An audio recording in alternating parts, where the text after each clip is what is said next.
Tonight on News 3 at 5:30, a rundown state park is getting a much-needed update, one that will please horse owners.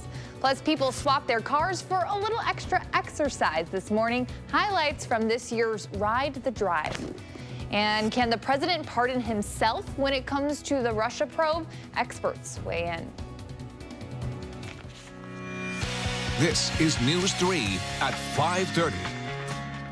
Good evening and thanks for joining us. I'm Keely Arthur. An area state park is getting a major upgrade, one that horseback riders have been working toward for a long time. Madison O'Neill has the story from Dodgeville. This is the current horse campground at Governor Dodge State Park, but equestrians have been hoping for a new site for years, and now that dream is becoming a reality. The common question was always, when are they going to build a new campground at Governor Dodge? It's a question Gene Warrior, a member of the Friends of Governor Dodge State Park, is eager to answer. For area equestrians, this 11-site horse campground, originally built to be temporary, is on the tail end of quality. For years, we've been camping on blacktop. Pretty close together. It's not very scenic. Warrior says the park has more than 25 miles of trails for horseback riders. And it's really some of the most lovely horse trails in Wisconsin, but they are not used nearly as much as they would be or will be when we have a campground that matches the beauty of the trails. Today, that when is a little bit closer. It's really, really wonderful. A nearly $70,000 donation is kicking off a fundraising campaign toward the campsite's estimated $700,000 cost. That first check coming from the Horse Council Foundation, a group using money willed from the Iris Cooley estate. She just loved trail riding. I know that she's up there smiling down on us. The new campground will offer 21 sites and new amenities. Of all of these campsites, I've got my name on one of them that I'm going to be putting my reservation in as soon as it's open. They will be beautifully spaced. They will show the topography. Many, many more riders will be able to enjoy the park. There's a big economic impact for Dodgeville. Now that Warrior can answer when.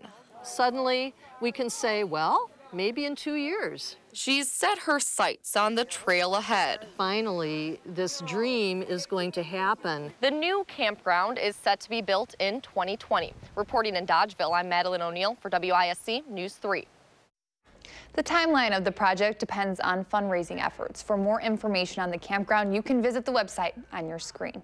The Milwaukee County Zoo is helping care for more than 400 animals that were removed from a West Bend home.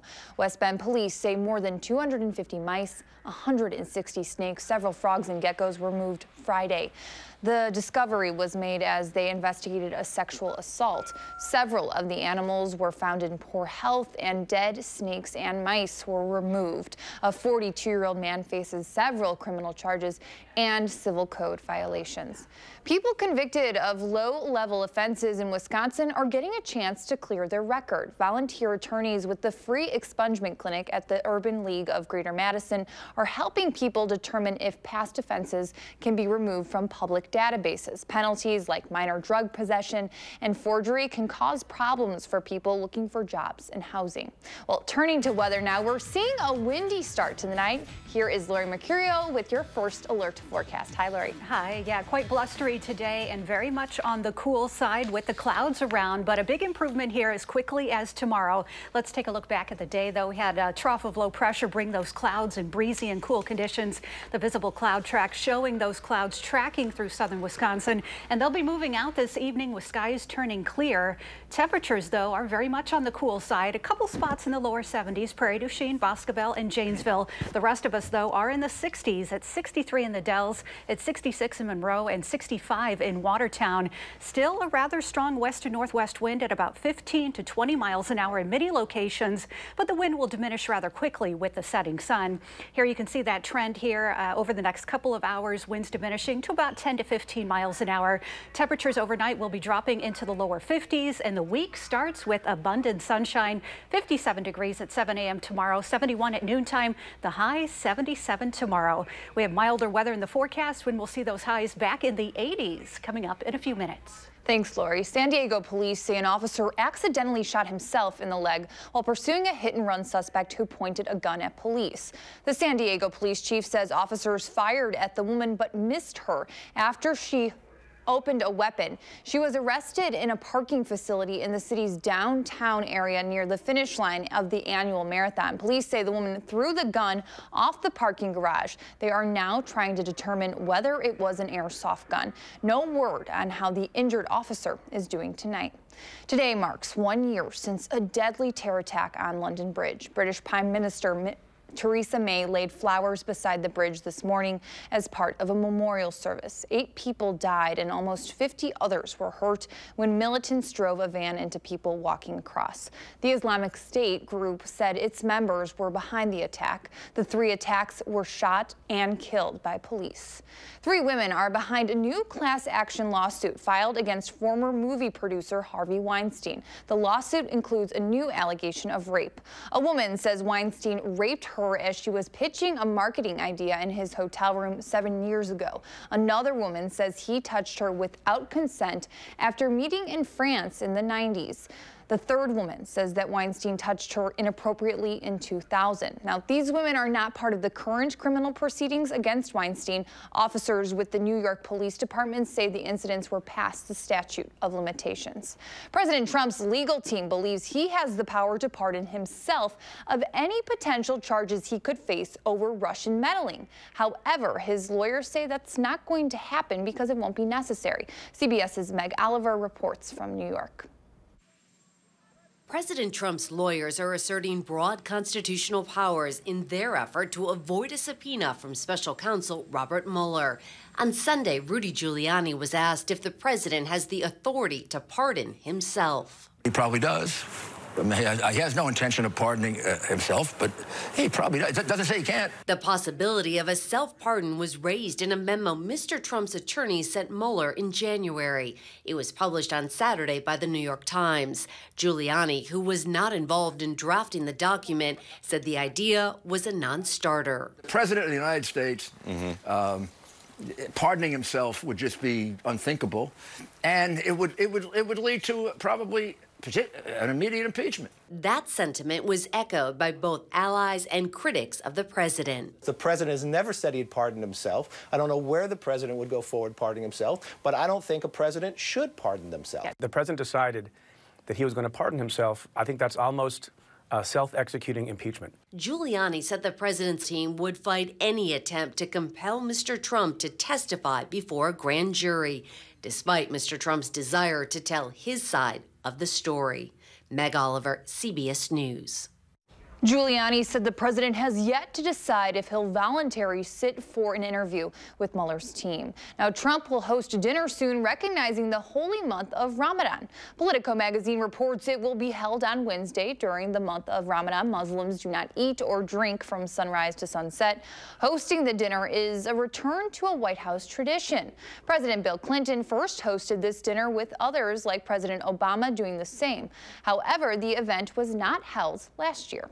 Wisconsin cranberry growers may have to reduce sales soon. The USDA's proposal would limit the nation's cranberry crop to 75% of its typical size in order to decrease stocks and raise prices. The director of the Wisconsin State Cranberry Growers Association says the industry has used similar policies in the past. Bikers, pedestrians, and families took to the streets today for the Madison Parks Department's Ride the Drive event. Attendees walked, ran, or biked a 4-mile route that connected 3 Madison parks where activities and events were taking place. Stretches of John Nolan Drive were closed to motorists so that participants could enjoy some lake and skyline views. For one family, the event is a memorable way to celebrate their son's birthday. We had already planned to get him a new bike for his birthday because he had outgrown his first bike that he'd gotten. And then when we saw that we were a little worried they weren't going to do this event again. And then when we saw that they not only were going to do it, but it landed on his birthday, we were super excited. Other activities included musical entertainment, sports zones, and food vendors. One of the major figures in competitive dressage is helping Wisconsin area equestrians. Kathleen Rain has represented the United States in international competitions and the Olympics many times. Today, she held a special training clinic in Oregon. Event organizers say Kathleen is in demand for clinics all over the United States, and many of her students win championships at every level. Some have gone on to start their own successful horse training businesses. Well, coming up, it's the day that hundreds of Pokemon fans in the Midwest have been waiting for. And a local family opens up to News 3 about their son's legacy and the help they received from the American Family Children's Hospital, how they're giving back to other families in need. Next on News 3 at 5:30.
Welcome back. Hundreds of Pokemon card game players are in Madison right now, finishing up a regional tournament. It started on Friday and is supposed to wrap up in about 20 minutes. Organizers say around 1,100 people signed up for this tournament. Participants also varied in age from 6 to 60. A lot of the parents, this is definitely a community-driven game. It's not like some of the other trading card games where it's manually driven by older teenagers, 20s, 30s. This is a fun, fair, friendly environment. Parents get to participate right alongside their kids. Yesterday, players of the video game version were invited to play at the tournament. Finalists are working toward qualifying for the World Championships, which take place in Nashville this August. UW students and the community are helping the American Family Children's Hospital. Today, they participated in the 10th annual Trot for Tots 5K. The race raises money for the hospital, which helps people like the Meinke family. They were involved in today's race as a way to remember their son, Keelan, who was a patient at the hospital. So wonderful, and so it's such an honor to be a part of something that is giving back to the place that gave us so much. And it's so nice to see a community-driven event. It's amazing to see people come out and show their support and have all this energy and enthusiasm. It's really an incredible thing to be a part of. Trots for Tots was initially supposed to take place in April. However, a storm left Madison covered in sleet and the race was postponed until today. Well, it was cloudy, breezy, and cool today, but much warmer weather will return this week when we see the highs back in the 80s right after the break.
Well, what a difference a week can make. We had record high temperatures last weekend and, of course, last Sunday, a high of 95 degrees. Today, almost 30 degrees colder. 67 for the high, so definitely needed a jacket or a light sweater this afternoon. 74 is average for this time of year, and we'll be much closer to that tomorrow with a high of 77 degrees. We'll have sunshine as well, so that should make all of the difference compared to what we had today. We started out with sunshine this morning, but the clouds moved in very quickly by mid to late morning, and those stuck with us through the afternoon hours. That's with a trough of low pressure that brought again the blustery and rather cool conditions today. Our weather track showing the clouds across the area. Those are though tracking to the east, so skies will be turning clear tonight. With that, it will be rather comfortable and starting out with sunshine for your Monday. Highs today though just in the 60s for lower 60s across northern Wisconsin, 60s across much of the state. Few spots though did manage 70 degrees, including La Crosse, Dubuque at 71, and Milwaukee at 71, just 67 in Madison. But those 80s out to the west will be arriving here, or at least will be fairly close to it by Wednesday. Out there right now, we still have mostly cloudy skies overlooking the Capitol there. 67. Winds are out of the west at 13 miles an hour. The wind, though, will diminish rather quickly this evening with the setting sun. Current temperatures vary from 64 in the Dells to 70 in Janesville. It's also 64 in Watertown and 71 degrees in Boscobel. We do have that strong west to northwest wind right now, still about 15 to 20 miles an hour. But again, the wind will diminish very quickly this evening. Look at those peak wind gusts, close to 30 miles an hour in many locations over the past 24 hours. But again, the wind won't be so much of an issue tonight and into tomorrow. Future track will show temperatures dropping from the 60s into the lower 50s as we start tomorrow morning. Clear blue skies to start your Monday, and in fact, abundant sunshine tomorrow. More clouds in the afternoon, turning partly sunny, with temperatures in the upper 70s to lower 80s, at least for places like Boscobel and Prairie du Chien. Could see a shower or two with a disturbance that moves through tomorrow night into early Tuesday. Otherwise, partly sunny skies on Tuesday with very comfortable highs in the middle 70s.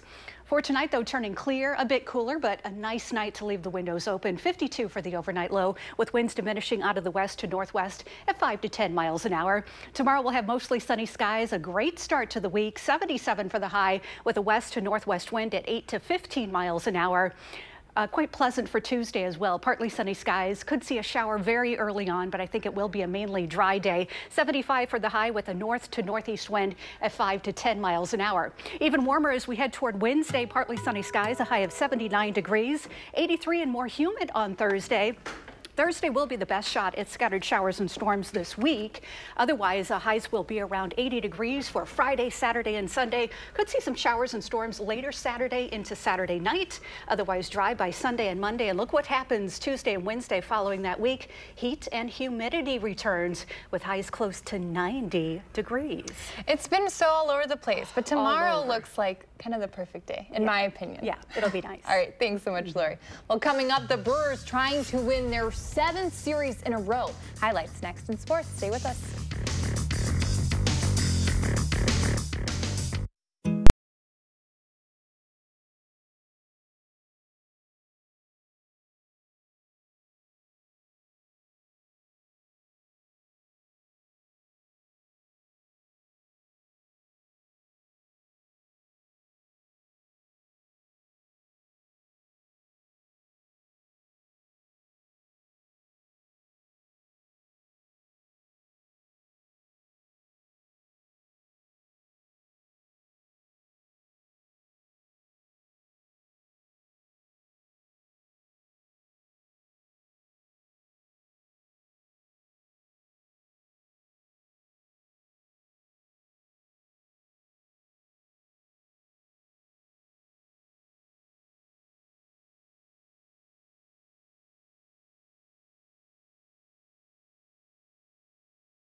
Well, the Brewers have been playing quite well lately. Not only are they in first place in the NL Central, the Brew Crew has the best record in the National League and winners of their last 6 series. Hoping to keep that streak alive, a rubber match against the White Sox this afternoon. Scoreless till the 5th, Christian Yelich grounding out there into the fielder's choice to third, but Manny Pena scoring on the error there, 1-0 Brewers.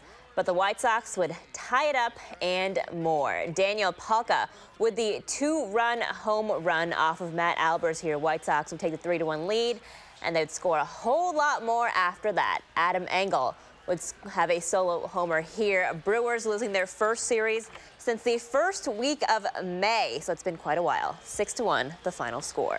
Cubs and Mets in the series finale at Citi Field. No score till the 7th inning. Javi Baez on third. He would steal home. Yep, on Steven Matz for the first run of the game. Later, Ben Zobrist popping one up there. Sacrifice fly scoring Wilson Contreras. 2-0 Cubs. John Lester with a solid outing on the mound. Gave up 2 hits in 7 innings. Also struck out 7. And the Cubs win 2-0, the final score. Well, final round of the Memorial Tournament moved up a few hours due to impending rain. Tiger looking good to start and then came to the putting. 3 bogeys on the back 9, shooting a 72 today, 9 under and tied for 23rd overall. Needed a playoff for the winner today. We had a 3-way tie at 15 under. Bryson DeChambeau winning the extra holes against South Korea's Byung-hun An, going home with $1.6 million for his efforts. Johnny Football kicking off his comeback season, making his preseason debut in the Canadian Football League as the quarterback of the Hamilton Tiger Cats. Numbers not too shabby, completing 9 of 11 passes for 80 yards.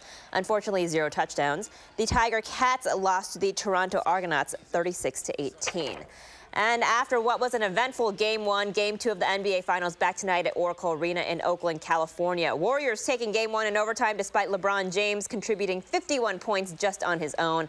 The rest of the Cavs are going to have to shoot better. Cleveland shot 27% from the perimeter in Game 1. It would also help if J.R. Smith would pay attention to where he is. Meanwhile, Steve Kerr is hopeful that Klay Thompson will play for the Warriors.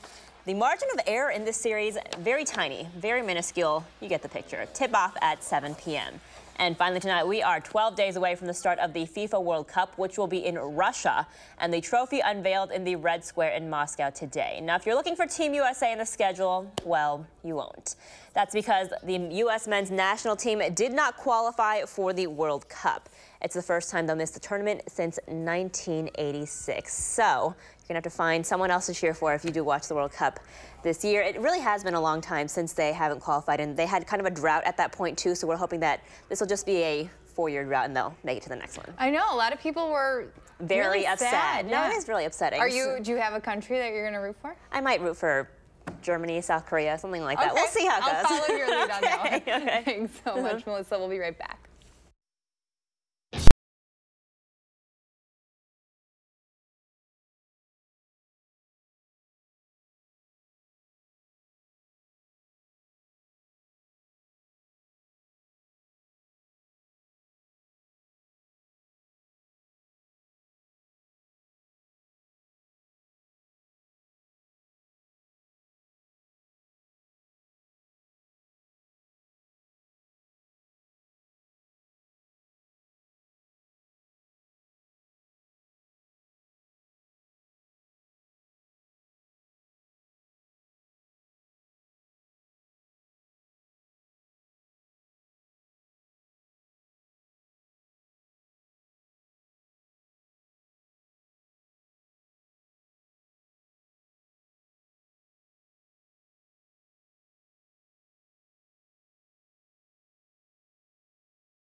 Hi, I'm Michelle Carolla. Tonight on the news at 9, we're taking a look at a high school nestled in Silicon Valley that produces some of the most advanced students in the world. That's first on Fox at 9. All right, ditching this cold for some warmer temperatures. Yeah, back to normal at least. Okay. Tonight, though, still quite comfortable. Leave the windows open. Skies turning clear. 52 for the overnight low with winds diminishing out of the west to northwest. We'll see temperatures return to the 70s. Yeah, 77 tomorrow. Abundant sunshine. Could see a shower tomorrow night into Tuesday morning. Otherwise, partly sunny on Tuesday. 75, 79 on Wednesday. Showers and storms for Thursday. A high of 83. Looks good. We'll see you at 10. Download the new Channel 3000 app and get alerted on your mobile device the minute news breaks. Wherever you go, be the first to know with Channel 3000.